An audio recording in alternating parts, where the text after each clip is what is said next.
Wala po sa mandato ng Philippine Navy. Ang relations sa ibang mga bansa, ang nagko-conduct po niya ay DFA, pero nauutusan nga ito ng mga Amerikano.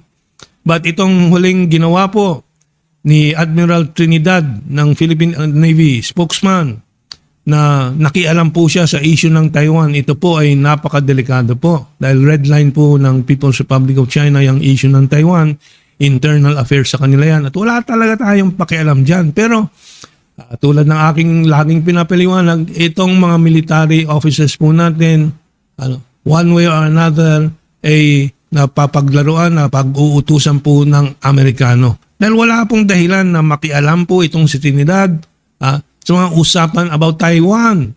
Kung meron mang gustong bigkasin ng Republika ng Pilipinas, ay dapat ang Department of Foreign Affairs. Kaya po tayo may Department of Foreign Affairs at yun ang tawag.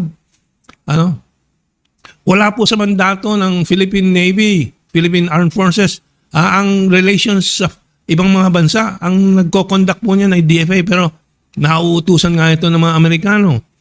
At siya po ay nag-anunsyo na posible daw na magsimula ng Philippine-Taiwan interaction.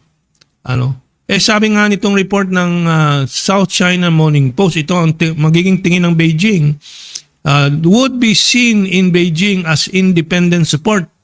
Suporta ng Pilipinas para sa independence ng Taiwan mula sa China. Parang sabihin na tayo susuportahan ng Bangsamoro na maging separate from the Philippines. Siyempre, magre-react ang gobyerno. Bakit nagsalita ng ganyan si Trinidad? Kasi ang ating military high officials, high officers, ay marami po ay napapag-utusan po ng Amerikano.